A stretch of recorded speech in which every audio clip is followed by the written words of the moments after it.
Nous allons travailler sur la nature ou les classes des mots, et notamment celle des classes de mots invariables. Allez, c'est parti! Rappelons qu'en français, il existe donc 10 sortes de pièces de Lego différentes. Les 5 premières sont variables et permettent de construire des phrases.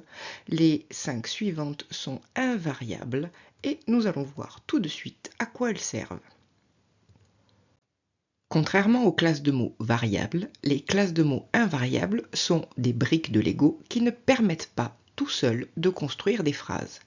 En réalité, elles ajoutent des informations, les nuances, ou alors permettent de créer des liens à l'intérieur ou entre des phrases.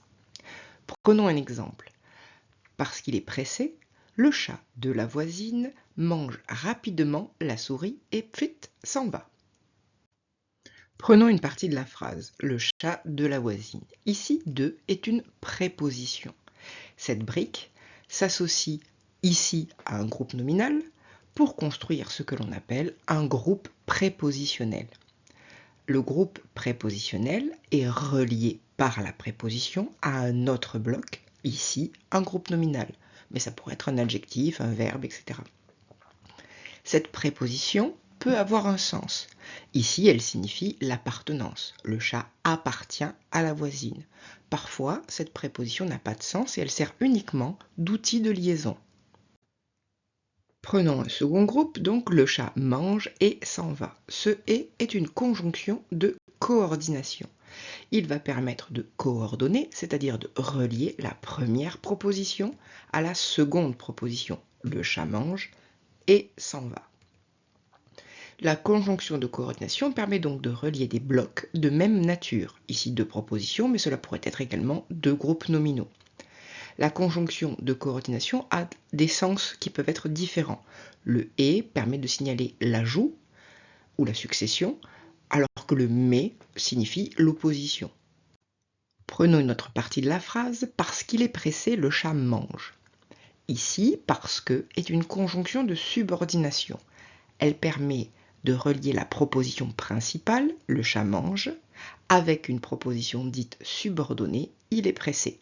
Elle permet donc d'introduire la proposition subordonnée et de la relier à la proposition principale. La conjonction de subordination est bien une classe invariable. Cependant, il faut faire attention dans la subordonnée relative, car le mot subordonnant qui introduit la subordonnée relative est un pronom relatif, et donc il peut parfois porter les marques du genre et du nombre du nom antécédent, comme avec les pronoms lequel, laquelle, duquel, etc. Autre partie de la phrase, le chat mange rapidement. Rapidement est un adverbe. Ce bloc adverbe vient s'adjoindre à un autre bloc, ici en l'occurrence le verbe mange, et il va permettre de le modifier ou de le nuancer. Le pfit est une interjection. Cette interjection exprime une émotion ou imite un bruit. Elle peut se placer à n'importe quel endroit de la phrase et elle n'est pas contrainte. Si vous avez tout compris, vous pouvez maintenant aller voir la vidéo concernant les fonctions des mots dans la phrase. Allez, à bientôt!